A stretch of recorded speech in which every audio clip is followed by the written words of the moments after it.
오늘도 살아계신 하나님의 은혜가 여러분들의 삶 가운데 함께 하시기를 주님의 이름으로 간절히 축원합니다. 우리 옆에 계신 분들과 인사하겠습니다. 보고 싶었습니다. 반갑습니다. 인사하겠습니다.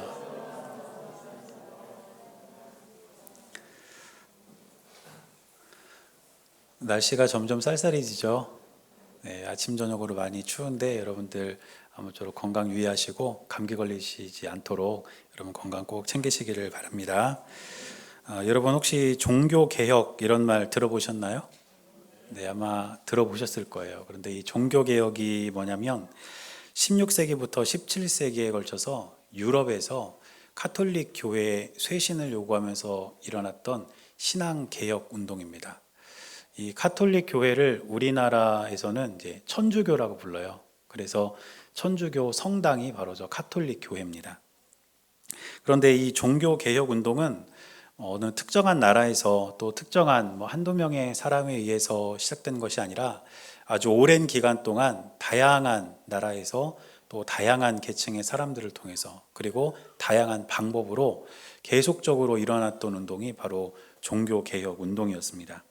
그런데 이 종교개혁 운동 중에서도 특별히 우리에게 큰 영향을 미친 사람이 있다면 아마 마르틴 루터라는 분일 겁니다. 여러분들도 아마 들어보셨을 텐데 이 마르틴 루터는 원래 로마 카톨릭의 사제입니다. 그래서 신부로 서품을 받은 뒤에 이제 비텐베르크 대학이라는 학교에서 신학을 가르치는 그런 교수로 일을 했습니다.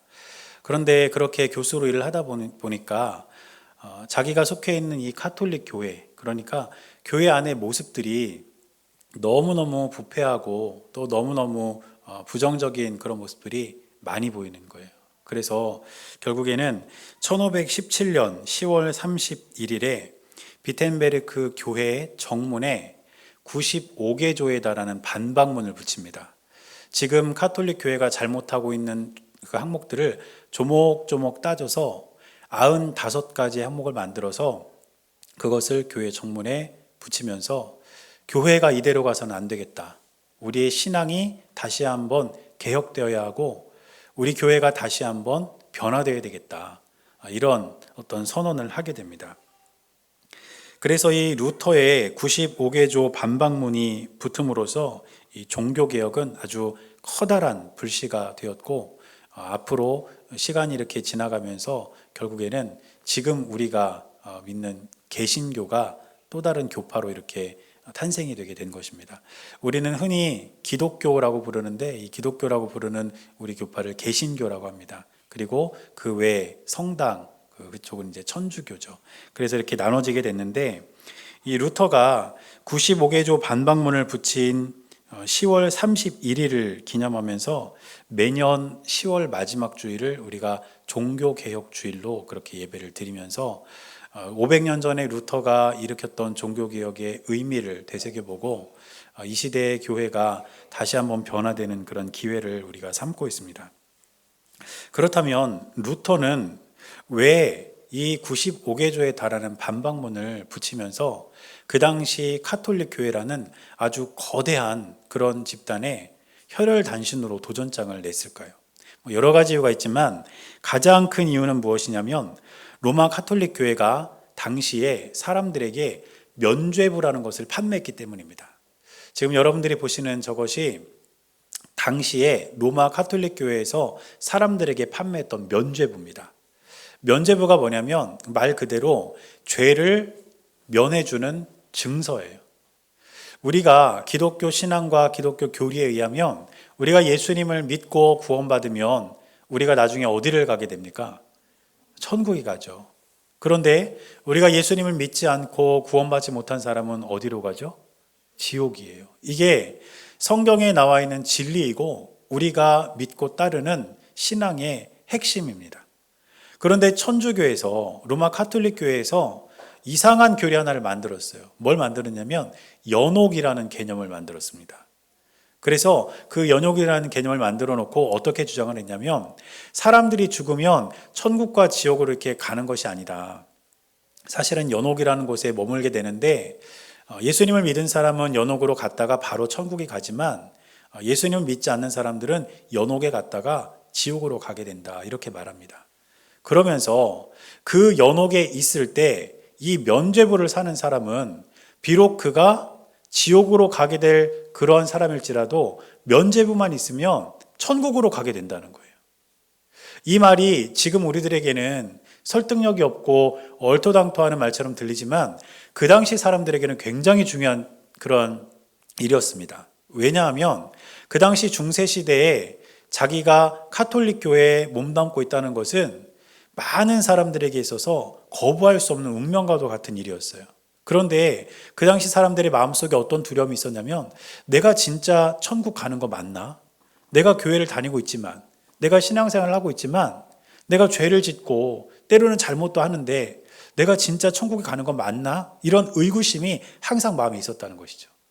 그런데 그런 상황에서 로마 카톨릭 교회가 저 면죄부를 사람들에게 공개하면서 이것만 있으면 어떤 상황에서도 천국에 간다 이렇게 말을 하니까 의구심을 갖고 불안해하던 사람들이 저 면죄부를 사기 시작한 거예요.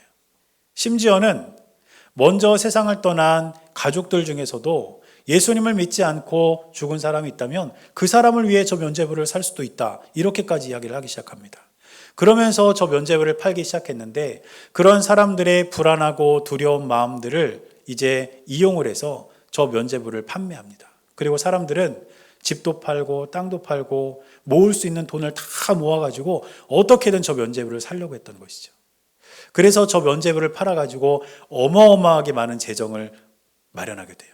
그런 다음에 저 재정으로 무엇을 했냐면 성 베드로 대성당을 지었습니다. 사실은 저 성당을 짓기 시작했는데 돈이 없자 이제 면죄부를 팔기 시작했거든요.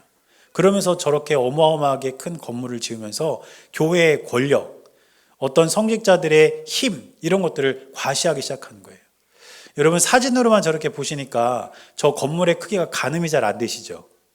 저 건물 앞에 보시면 마치 개미처럼 이렇게 뭐가 이렇게 보이지 않으세요? 저게 사람이에요.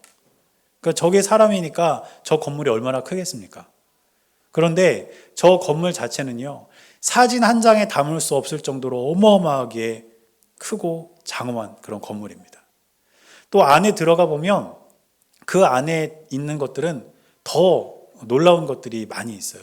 조각이라든지 그림이라든지 이런 것들이 저 내부를 가득 채우고 있다는 것이죠. 저게 다 어디서 나왔냐면 면죄부 판 돈으로 만든 거예요. 지금 루터의 눈에 비친 교회 모습은 돈과 권력에 완전히 함몰되어 있는 그런 교회를 보고 있는 것입니다. 그래서 루터는 교회의 개혁이 필요하다, 변화가 필요하다 이런 마음을 가지고 거대한 카톨릭 교회라는 그러한 단체를 향해서 그 집단을 향해서 혈혈단신 도전장을 내밀고 종교개혁을 일으키게 된 것입니다. 그런데 그로부터 500년이 지난 오늘 이 시대에 지금 한국 교회에는 똑같은 목소리가 들리고 있습니다. 우리나라 교회에도 개혁이 필요하다. 많은 사람들이 한국 교회의 개혁이 필요하다고 말합니다. 변화되어야 된다는 거예요.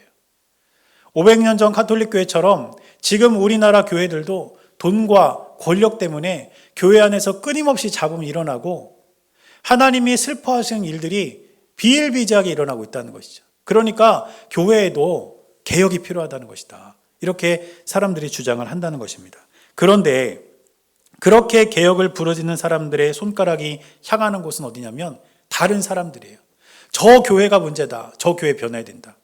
저 목사님 문제다. 저 목사님 회개하고 바뀌어야 된다. 저 사람이 문제다. 저 사람이 변하지 않으면 소망이 없다. 이러면서 개혁과 변화의 손이 항상 다른 사람, 다른 교회를 향해 있다는 것입니다. 그렇지만 진정한 개혁과 진정한 변화를 우리가 원한다면 다른 사람에게 손가락질하고 그 사람들을 지칭할 것이 아니라 저와 여러분들이 먼저, 내가 먼저 변해야 우리 교회가 변하고 우리 나라가 변하고 우리 가정도 변하고 우리가 살아가는 이 세상이 변화될 줄로 믿습니다. 그래서 우리는 다른 사람들이 변해야 된다고 손가락질을 하는 것이 아니라 내가 먼저 하나님 앞에서 변화되어야 될 것을 기도하면서 결단하고 그렇게 나 자신을 바꿔갈 수 있는 저와 여러분들의 삶이 될 수 있기를 축복합니다.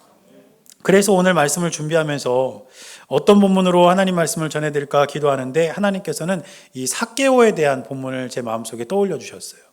그리고 오늘 이 삭개오에 대한 말씀을 우리가 쭉 읽어보면 우리가 내가 먼저 어떻게 변화해야 되는지 그 몇 가지 신앙적인 교훈들을 우리가 얻을 수가 있습니다. 먼저 우리는 삭개오를 통해서 하나님께서 나를 지목하셨다는 사실을 기억해야 합니다. 오늘 우리가 읽은 본문의 2절 말씀을 보면 삭개오에 대해서 간단하게 소개가 나옵니다. 삭개오라 이름하는 자가 있으니 세리장이요 또한 부자라. 삭개오는 그 당시에 세상적인 시각으로 보면 어느 누구에게도 뒤질 것이 없는 그런 사람이었습니다. 세리장이라는 것은 다시 말하면 세무 공무원 중에 좀 고위급을 말하는 거 아니겠습니까? 그러니까 직업적으로도 괜찮은 직업이고 또 보니까 부자래요. 부자라는 건 말 그대로 돈이 많은 사람이라는 거잖아요. 삶에 있어서 어려움이 없다는 사람이에요. 그러니까 세리장이요 부자라는 말은 겉으로 보면 그렇게 큰 어려움 없이 평범하게 살아갈 수 있는 모든 조건을 갖춘 사람이라는 것을 뜻합니다. 그런데 그 당시 유대인들에게 있어서 세리장과 부자라는 것은 굉장히 좋지 않은 시각으로 비춰지는 사람들이었습니다. 왜냐하면 이 세리는 어떤 사람이냐면 말 그대로 세금을 걷어들이는 사람들인데 이 세리들은 당시에 로마 정부가 책정한 세금보다 더 많은 세금을 걷어들였습니다. 그런 다음에 로마 정부의 일부를 내고 나머지를 자기가 갖는 거예요. 그러니까 같은 유대인으로서 같은 민족으로서 하지 말아야 될 일을 하는 거죠. 그러니까 유대인 사회에서는 그 세리들을 좋은 시각으로 볼 이유가 없었던 것입니다. 항상 세리들은 그 유대 사회 안에서 죄인과도 같던 사람들이었고 다른 사람들의 눈에 비친 세리들의 모습은 아주 악랄한 사람이었던 것입니다. 그리고 그렇게 축적한 그 재물로 부자가 되었으니 누구에게 떳떳하게 자기가 부자라고 말할 수 있겠습니까? 바로 그런 사람이 삭개오였다는 것이죠. 그런데 이 삭개오가 예수님께서 자기가 살던 동네 여리고로 들어오신다는 소식을 듣습니다. 그리고 예수님을 만나고자 하는 간절한 마음을 가지고 예수님을 만나러 나가요. 그런데 나가봤더니 사람들이 너무 많이 몰려있는 거예요. 그런데 자기는 키가 좀 이렇게 작으니까 사람들 그 군중에 섞여서는 예수님을 못 볼 것 같으니까 이제 나무 위로 올라가게 됩니다. 그래서 오늘 우리가 말씀해 보니까 돌 무화과 나무 이렇게 나오는데 우리가 그 성경이 개역 개정으로 바뀌기 전에는 어떤 나무라고 알고 계신가요? 뽕나무였죠. 사실은 발음하기는 뽕나무가 더 쉬워요. 돌 무화과 나무보다는. 그런데 이게 잘못된 번역이었대요. 뽕나무하고는 전혀 상관이 없다고 그래요. 그래서 원래대로 이제 돌 무화과 나무 이렇게 새롭게 번역을 했는데 여러분들이 지금 보시는 저 나무가 돌 무화과 나무입니다. 그리고 삭개오가 올라갔던 곳으로 추정을 하고 있대요. 저 나무가. 그러니까 2000년 전에 삭개오가 저 나무에 올라갔다는 거예요. 근데 아무리 생각해도 거짓말 같아요. 아니 2000년 전에 누가 저 나무에 올라갔는지 어떻게 알겠어요. 그리고 저 나무가 과연 2000년이나 됐을까 이것도 잘 모르겠고. 근데 이제 여리고에서는 성지순례 오는 사람들 관광 상품으로 이렇게 만들어 놓은 것 같아요. 그래서 저 앞에서 사진도 찍고 2000년 전에 여기서 삭개오가 올라갔다더라 뭐 이렇게 이야기도 하고 뭐 그러는 것 같은데 아무튼 삭개오가 올라갔던 그 나무는 저 나무와 비슷한 수종, 똑같은 그런 수종의 나무였다는 것이죠. 여러분 나무 보시니까 어떠세요? 좀 올라갈 만하지 않을 것 같으세요? 저도 시골에 살아가지고 어렸을 때는 나무에 꽤 많이 올라가면서 놀았거든요. 근데 제가 저 나무를 보니까 저도 조금만 살 빼면 올라갈 수 있을 것 같아요. 지금은 좀 무거워가지고 어려울 것 같고 조금만 살 빼면 올라갈 수 있을 것 같은데 저 나무에 삭개오가 올라가 있었다는 거예요. 여러분 상상을 해보십시오.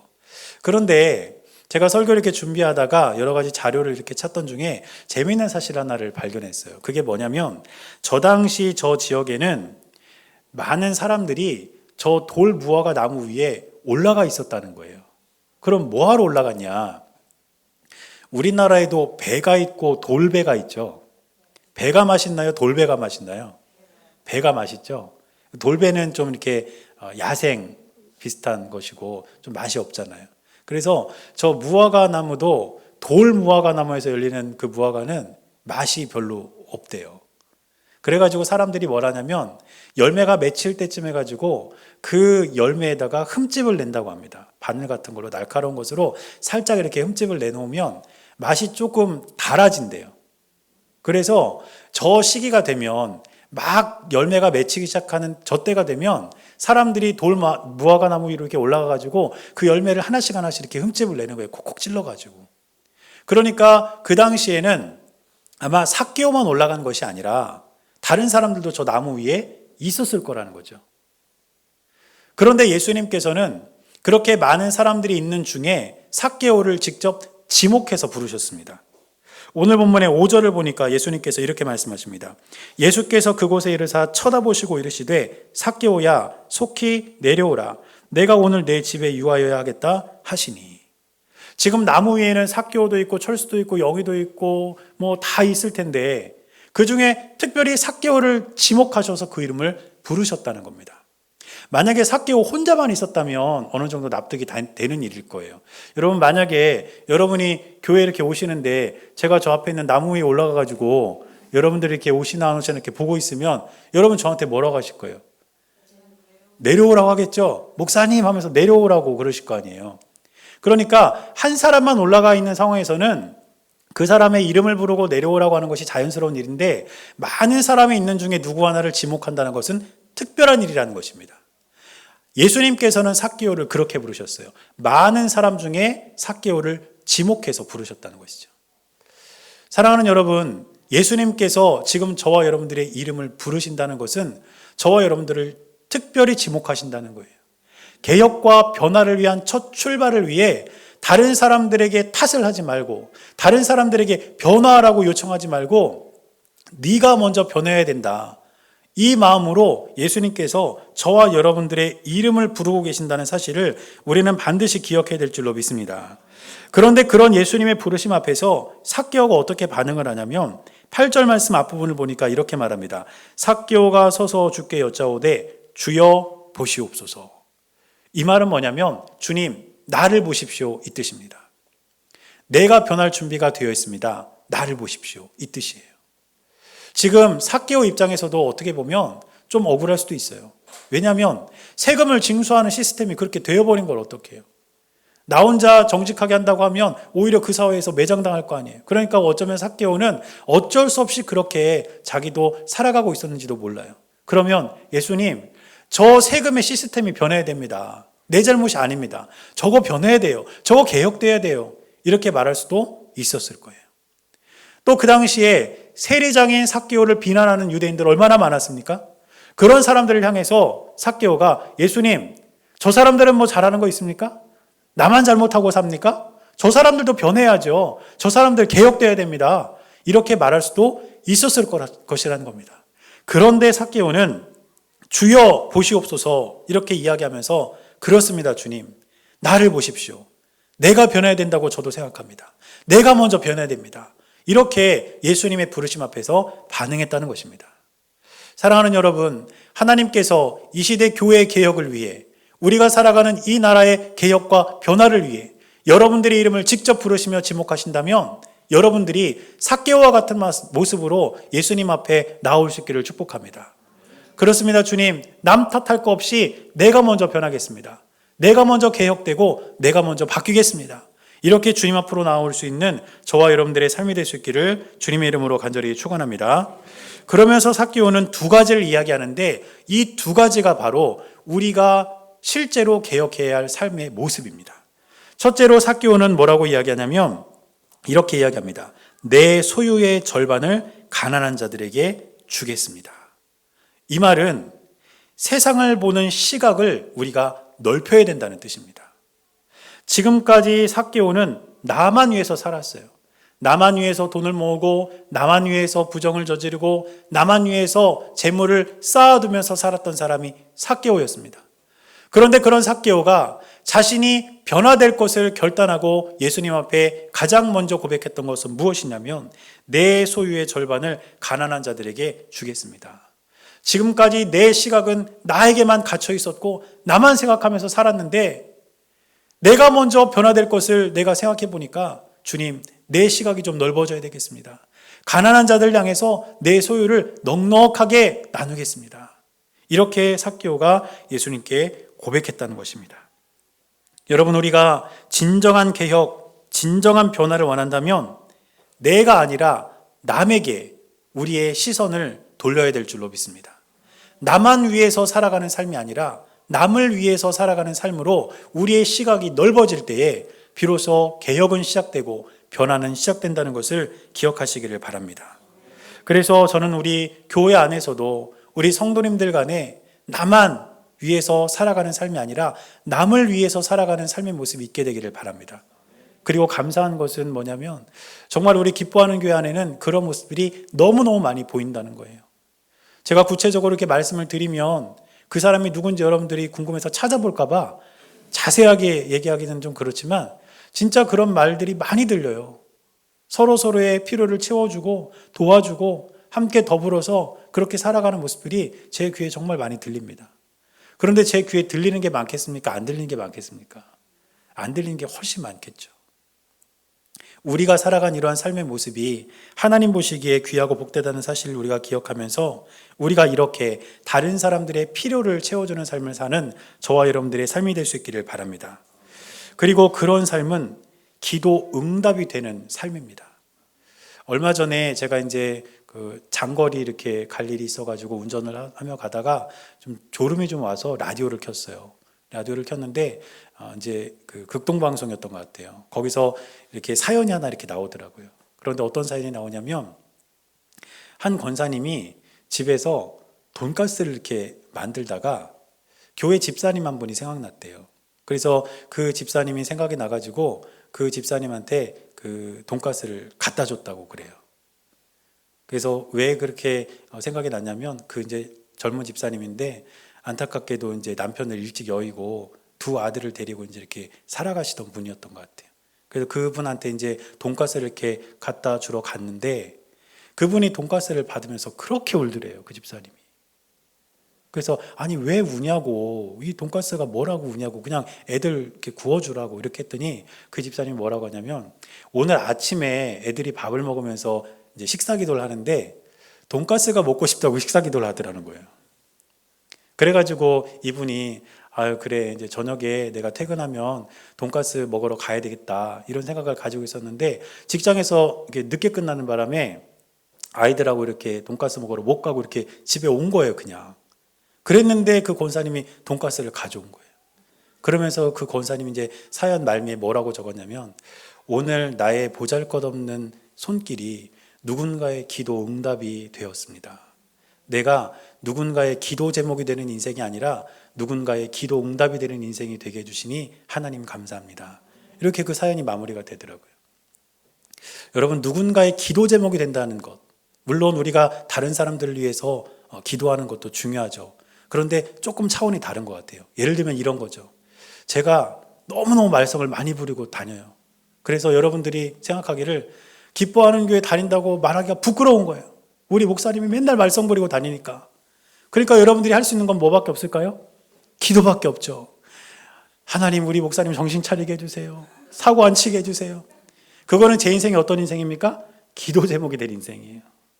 이런 인생보다 내가 누군가의 기도 응답이 되는 인생, 그 인생이 하나님이 원하시는 삶이고 우리의 시각이 나에게 갇혀있는 것이 아니라 다른 사람에게로 넓어지는 삶인 줄로 믿습니다. 그래서 간절히 바라는 것은 저와 여러분들이 정말 개혁과 정말 변화를 원한다면 내가 먼저 그렇게 우리의 시각을 넓혀서 다른 사람들에게로 우리의 시선이 향할 수 있는 내가 있게 되시기를 바랍니다. 저는 우리 교회 또한 그렇게 될 수 있기를 바랍니다. 우리 교회가 저는 좋은 교회가 되는 것을 원하지는 않아요. 제가 정의하는 좋은 교회는 그런 거예요. 주차장이 완비되어 있는 교회, 또 성도들이 머물 수 있는 그런 아주 넓은 공간이 있고 여러 가지 프로그램이 있고 그래서 아주 모든 시스템이 갖춰 있는 그런 교회가 좋은 교회라고 볼 수 있을 것 같아요. 그런데 저는 좋은 교회를 넘어서서 위대한 교회가 될 수 있기를 바랍니다. 그럼 위대한 교회는 무엇이냐면 하나님께서 원하시는 선교와 구제를 완성할 수 있는 교회, 복음이 증거되는 그곳을 향해 우리가 부족할지라도 우리의 부족함이, 우리의 불편함이 오히려 그곳의 넘침으로 변화될 수 있는 그런 교회, 저는 우리 교회가 그런 교회가 될 수 있기를 바랍니다. 그래서 우리가 지금도 여전히 연약하고 또 우리 교회가 작은 교회지만 우리가 힘을 다해서 선교하고 구제하고 이 세상을 섬기고 하나님의 뜻을 이루어가는 교회로 든든히 설 수 있는 그런 은혜가 우리 모두에게 있게 되시기를 간절히 바랍니다. 그리고 삭개오가 두 번째로 예수님 앞에서 말씀한 것은 무엇이었냐면 자신의 삶에 말씀을 적용시키겠다는 것이었습니다. 이어지는 말씀을 보면 삭개오는 이렇게 말합니다. 만일 누구의 것을 속여 빼앗은 일이 있으면 내 갑절이나 갚겠나이다. 여러분, 상식적인 차원에서 내가 누군 것을 뺏으면 빼앗은 걸 그냥 돌려주면 돼요. 미안하면 거기에 조금만 더 덧붙여서 주면 됩니다. 이게 상식적이에요. 그런데 삭개오는 지금 뭐라고 이야기했냐면 4배로 갚겠다는 거예요. 그런데 성경에 보면 빼앗거나 도둑질한 것에 대한 배상법이 굉장히 엄격합니다. 예를 들면 출애굽기 22장 1절을 보면 이렇게 기록하고 있습니다. 사람이 소나 양을 도둑질하여 잡거나 팔면 그는 소 1마리에 소 5마리로 갚고 양 1마리에 양 4마리로 갚을 지니라. 소 1마리 어떻게 잘못 훔쳐오면 들키면요 5마리 줘야 돼요. 양 1마리 훔쳐다가 뭐 하려고 하다가 이게 들키면요 4마리 줘야 됩니다. 이게 성경의 배상법이에요. 지금 삭개오가 말하는 것은 여기에 기초하고 있다는 것이죠. 상식적으로 내가 배상하지 않겠습니다. 말씀대로 배상하겠습니다.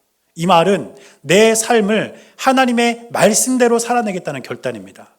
진짜 개혁, 진짜 변화는 우리의 삶에서 하나님의 말씀대로 살아가는 삶이 시작될 때 일어난다는 것을 기억하시기를 바랍니다.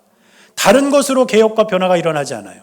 성경에 있는 하나님의 말씀에 따라서 그 말씀을 우리 삶에 대입하고 그 말씀대로 우리가 살아갈 때에 우리 삶에 은혜가 임하고 하나님의 역사가 임하고 진정한 변화와 개혁이 시작된다는 것을 우리는 잊지 말아야 될 줄로 믿습니다.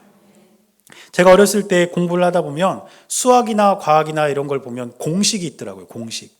그러면 그 공식에 대입을 하면 정답이 반드시 나오게 돼 있어요. 근데 그 공식에 대입을 하지 않고 자기 마음대로 그 문제를 풀려고 하다 보면 답을 낼 수가 없습니다. 여러분, 하나님의 말씀은 삶의 공식과도 같습니다. 우리 삶의 정답, 우리 삶의 바른 길을 찾기 원한다면 우리 인생의 공식인 하나님의 말씀을 결코 제쳐두어서는 안 됩니다. 이 말씀에 우리의 삶을 대입하고 이 말씀에 따라서 우리가 하루하루를 살아낼 때에 저와 여러분들의 삶은, 저와 여러분들의 가정과 교회와 우리의 일터는 하나님의 뜻대로 살아가는 삶의 터전이 될 줄로 믿습니다. 그래서 우리는 말씀을 듣는 것에서 그치지 말고 읽는 것에서 그치지 말고 그 말씀 그대로를 우리의 삶으로 살아내면서 하나님의 뜻을 이루어가는 저와 여러분들의 삶이 될 수 있기를 주님의 이름으로 간절히 축원합니다. 이처럼 우리가 정말 변화와 개혁을 원한다면 내가 먼저 변화되어야 합니다. 사실 우리가 어떤 공동체든지 네가 먼저 변화되어야 된다 이렇게 말하기 시작하면 아무도 변화하지 않아요. 왜냐하면 나는 변하지 않을 거야. 네가 바꿔. 네가 변해야 돼. 이렇게 말하면요 아무도 변하지 않아요. 그런데 내가 먼저 변해야 되겠다. 이런 마음을 가지고 내가 먼저 바꾸기 시작하면 모든 사람이 다 바뀝니다. 그렇기 때문에 저와 여러분들은 우리의 삶에 있어서의 아름다운 삶을 위해 저와 여러분들이 먼저 변하고 먼저 개혁되어야 된다는 사실을 기억하면서 하루하루를 살아갈 수 있는 은혜가 우리 모두에게 있게 되시기를 축복합니다. 그래서 여러분들의 가정, 우리들의 교회, 또 우리의 일터, 우리가 살아가는 모든 터전 속에서 진정한 개혁이 나로부터 시작되어서 하나님의 뜻이 그 자리에 이루어지는 놀라운 은혜가 우리 모두의 삶 가운데 있게 되시기를 주님의 이름으로 간절히 축원합니다. 기도하겠습니다. 사랑하는 하나님, 하나님의 은혜와 사랑 가운데 하루하루를 살며 우리가 변해야 할 필요성을 깨닫습니다. 그러나 그것이 남을 위한 손가락질이 되지 않도록 인도하시고 내가 먼저 변하고 내가 먼저 바뀌어서 하나님의 뜻을 온전히 이루어가는 주님의 귀한 자녀의 삶을 살아갈 수 있도록 인도하여 주시옵소서. 우리의 삶을 언제나 은혜로 이끄실 주님을 항상 기억하며 믿음으로 살아내는 주님의 귀한 자녀를 될 수 있도록 인도하여 주실 것을 믿으며 살아계신 예수님의 이름으로 간절히 기도드렸습니다. 아멘.